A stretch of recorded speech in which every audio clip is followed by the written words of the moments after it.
So today, lads, we're going to talk a little bit about the fourth quarter, and we're going to be talking a little bit about how the Atlanta Dream, in my opinion, just had no answer for Caitlin Clark and the Indiana Fever in that fourth quarter. And realistically, for quite a bit of the second half, they had no answer for an aggressive Caitlin. The Atlanta Dream's head coach looked completely stunned. And honestly, who can blame him? Caitlin Clark once again delivered a performance that left everyone searching for answers. This isn't the first time a coach has been left speechless by her brilliance on the court. When the final buzzer sounded, sealing the Indiana Fever's dominant 99-82 victory over the Dream, the frustration was written all over Atlanta's coaching staff. They simply had no answer for Caitlin Clark. Her impact was undeniable, her presence unstoppable, and once again the league was reminded exactly why she's changing the game. Let me say this about the Atlanta Dream. Y'all was hanging in there for 2 quarters, but then y'all ran out of gas. Cause you know why? The Indiana Fever ran y'all out y'all own building, and it was a sight to see. Y'all was huffing and puffing, trying to get some air and find some extra wind, and y'all couldn't. This is exactly what happens when people underestimate her.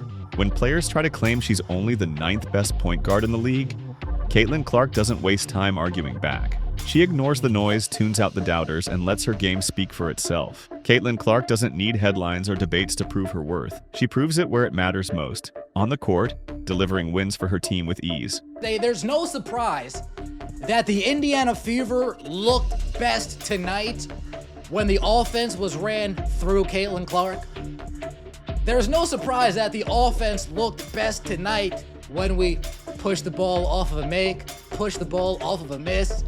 There's no surprise that the Indiana Fever looked best tonight when Caitlin Clark was surrounded by players that don't have an ego, surrounded by players that said, I'm gonna be MVP of the WNBA this year. And you see how easy it is when you just let Caitlin play ball and others follow suit. What we saw in that game against the Atlanta Dream was far more than just another matchup on the schedule. It was a clear message to the entire league. This was Caitlin Clark finally being given the freedom to run the show, to push the pace, and to make the game flow through her. And the results spoke for themselves. Clark didn't just play, like she controlled every aspect of the game.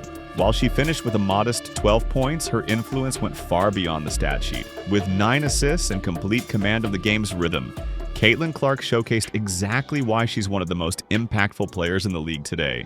They made sure Caitlin Clark had the ball in her hands. She became the creator of offense. That's what we've been saying. Her and Aaliyah Boston, I believe it was 4 times, got the Stockton-Malone 2-man game working. Dantas got involved at one point with Caitlin Clark. Caitlin was still off on her shooting tonight. What stood out the most in this performance was how head coach Stephanie White finally allowed Caitlin Clark to play her brand of basketball. They're fast, aggressive, and fully in control of the game's tempo. Clark didn't need to knock down every three-pointer to make her presence felt. She made her impact known through her leadership, her pace, and her ability to dictate the flow of the offense. The Atlanta Dream's coaching staff thought they were prepared for every scenario, but they weren't ready for a fully unleashed Caitlin Clark operating with complete confidence and freedom. Even when she wasn't exactly getting when it wasn't her putting the ball in the basket or her showing up on the stat sheet, she was burning Jordan Canada. And people don't understand how good Jordan Canada is on defense. She was absolutely burning Jordan Canada. Canada could not stay in front of her. And that is a big thing. That is genuinely a big thing. That if you can't stay in front of her, it creates a space for everybody else. And there were some hockey assists, there was good ball movement, there was a lot of things. There was a lot of real positives when it came to Caitlin Clark today. You know what's truly remarkable about this entire situation? The Atlanta Dream coaching staff likely spent countless hours breaking down film, crafting defensive strategies, and preparing schemes specifically designed to limit Caitlin Clark's impact.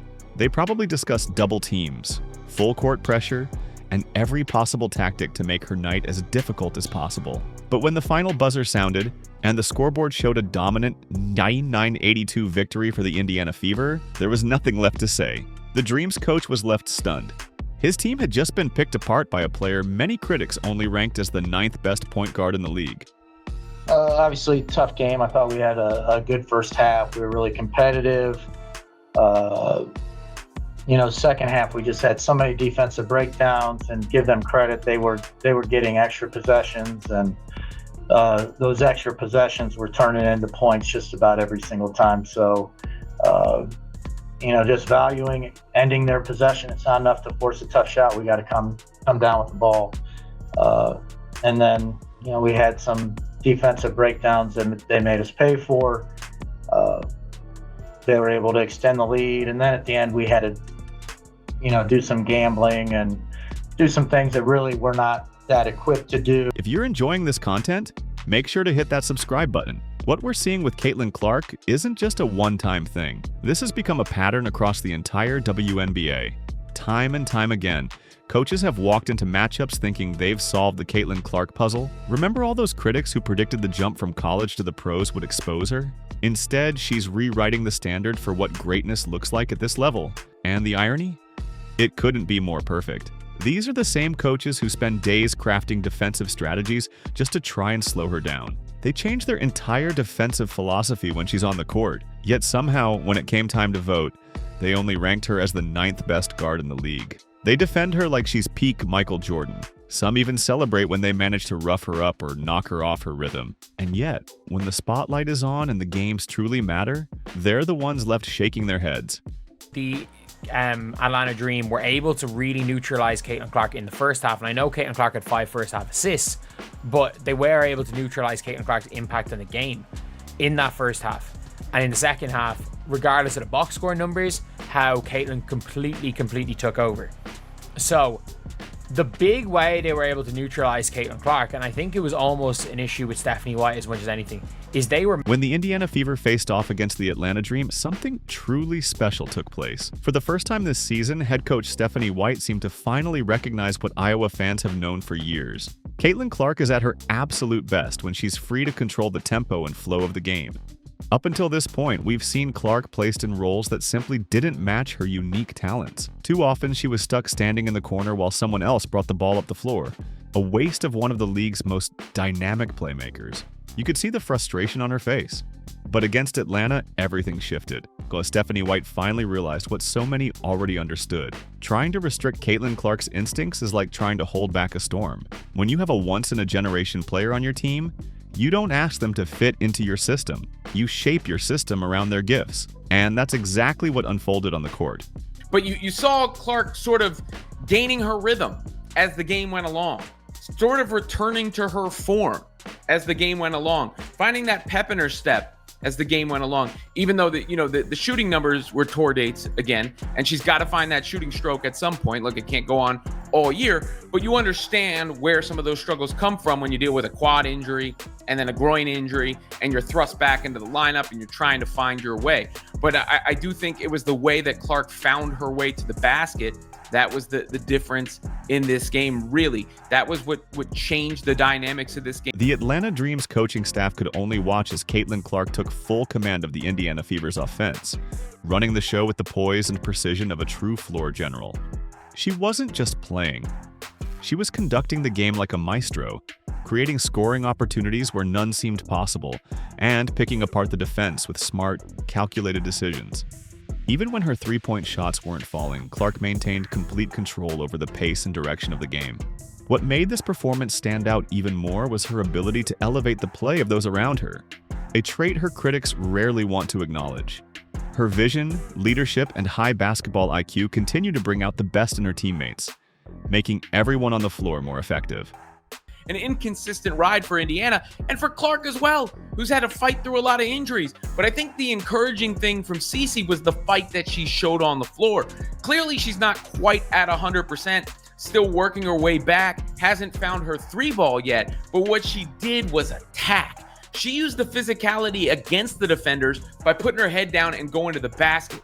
That opened things up for her playmaking, which of course is another genius aspect of her game. Once that started clicking, the Fever ran away with things. Sophie Cunningham was everywhere. Clark had it going with Aaliyah Boston again. Kelsey Mitchell was cooking. And all of a sudden, you look up and the Fever are lighting up the scoreboard. When Caitlin Clark is free to play her brand of basketball, pushing the pace, running the break, And creating in transition, the entire Indiana Fever lineup becomes a serious threat.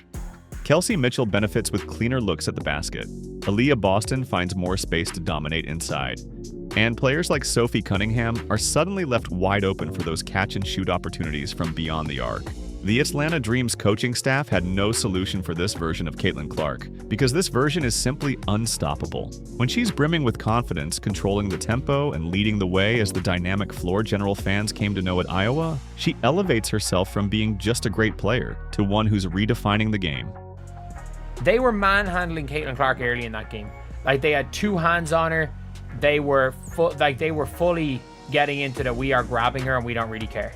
Like, that was their goal. Their goal was they were out there to maul Caitlin Clark. They had they had absolutely no intention of doing anything other than mauling Caitlin Clark. Let's take a moment to address this so-called 9th best point guard label. The contradiction is almost laughable. These coaches spend countless hours game planning for Caitlin Clark. They build entire defensive strategies just to try and slow her down. They stress over how to contain her impact on the court. Yet somehow, these same people turn around and rank her as only the 9th best guard in the league? That's either rooted in envy or pure denial, and because their actions on game day tell a completely different story. The reality is simple. Coaches don't have a clear answer for her, and neither do opposing players. And with every game she plays, she's only gaining more confidence, more experience, and more momentum. Every time she takes the floor, she's expanding her skill set. Every time defenders think they figured her out, she unveils something new. A sharper move, a smarter pass, a more efficient way to lead. What we're witnessing isn't just greatness, it's the continued evolution of a player who's already among the best. The Caitlin Clark we watched dominate at the college level was incredible. But this professional version, the one learning how to beat double teams, adjusting to the WNBA's physicality, and building chemistry with her teammates, this version is becoming a nightmare for opposing coaches, and she's only getting started. And this was a really nice all-around game from the Indiana Fever. And some may ask, well, Rhodes, do you feel better about Stephanie White? No, not at all. Because until she proves night in and night out she's willing to put the ball into Caitlin Clark's hand and let her be the creator and innovator on offense, I will not be sold. I will not be sold. The fact is, Caitlin's going to start knocking these shots back down at some point. And all of a sudden, her statistics are going to blow up. The stunned reaction from the Atlanta Dream's coaching staff really said it all about where Caitlin Clark stands among the league's elite. Let's be honest, no one puts this much effort into preparing for the so-called 9th best anything.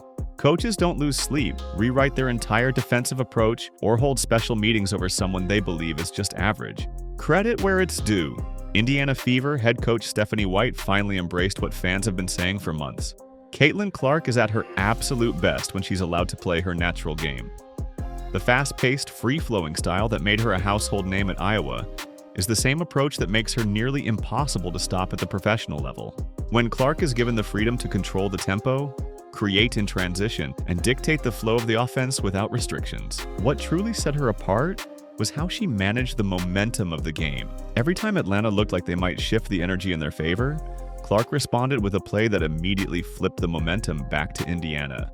Every time the Dream seemed ready to make a push, Clark calmly found a way to shut it down. That's not just talent, that's leadership at the highest level. Put a square peg in a round hole. This was a tale of two halves. A tale of two halves. A half where the Indiana Fever let Jordan Canada have wide open shots, and a half where they decided to play defense and shut Jordan Canada down and not let Ryan Howard get off. Interesting.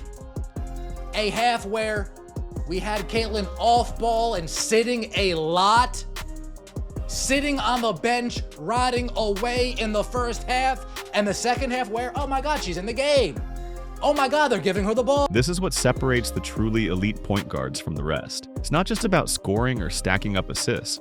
It's about having complete control over the rhythm and flow of the game. They know exactly when to push the pace, when to slow things down, when to take over themselves, and when to put their teammates in the spotlight. Caitlin Clark put all of those skills on full display against the Atlanta Dream, leaving their coaching staff searching for answers they simply didn't have. What makes Clark so challenging for opponents isn't just what shows up in the box score. Her impact goes far beyond stats. Just having her on the court forces defenses to adjust their entire approach. Teams can't afford to leave players open because Clark will immediately find the gap. Sitting back in a zone isn't an option either. She'll punish you from deep. And trying to apply full court pressure? That's just inviting her to use her vision and size to break it apart and create easy opportunities for her teammates. And it's just, all right, I'm going to accept that contact. I'm going to go through it, and I'm going to score on you. And one. Put the points on the board. You know, Caitlin Clark doing it there. Here's a closer look at that play to sort of give you, an idea of what took place. And the she accepts the contact, gives some back herself, and ultimately gets the bucket. By the way, some size on that dream team, obviously, with Griner inside and Jones got in foul trouble, which helped. Jordan Canada. It's this kind of all-around impact that separates great players from those who are simply good. Caitlin Clark doesn't rely on just one strength to beat you. She adapts to whatever the game demands. If you take away her deep shooting, she'll create opportunities for her teammates. If the passing lanes are cut off, she'll drive straight to the rim. And if you bring extra defenders, she'll make the right decision every single time. That's exactly the lesson the Atlanta Dream's coaching staff learned the hard way. They came into the matchup with a well-prepared defensive strategy. But by the time the final buzzer sounded, they had been completely overwhelmed by a player many still somehow rank outside the top tier. The 99-82 scoreline doesn't even capture just how dominant the Indiana Fever became once Clark was given the freedom to run the show. What makes this performance even more impressive? Clark did all of this while still managing lingering injuries, the kind of setbacks most players would use as a reason for inconsistency. Instead, she's turned those challenges into fuel, constantly finding new ways to help her team succeed. Credit, they were getting extra possessions, and those extra possessions were turning into points just about every single time. So, just valuing ending their possession. It's not enough to force a tough shot. We got to come down with the ball. And then, we had some defensive breakdowns that they made us pay for. They were able to extend the lead. And then at the end, we had to, do some gambling and do some things that really we're not that equipped to do. And they made us pay for that as well. And that kind of made the game a little more lopsided. The message to the rest of the WNBA couldn't be clearer. Caitlin Clark isn't just keeping up at the professional level. She's thriving. She's not simply adjusting to the league, she's redefining it. And for any coach who still doubts her impact or continues ranking her outside the top spots, they'll likely end up in the same position as Atlanta's coaching staff, left stunned and without answers. Right now, Caitlin Clark stands as one of the most dangerous point guards in the WNBA. That's the reality. Defenses haven't figured her out, and neither have opposing players. With every game, she continues to build momentum, and that should have coaches across the league feeling uneasy. The Atlanta Dream just learned this the hard way, but rest assured they won't be the last team left speechless by what Caitlin Clark brings to the court.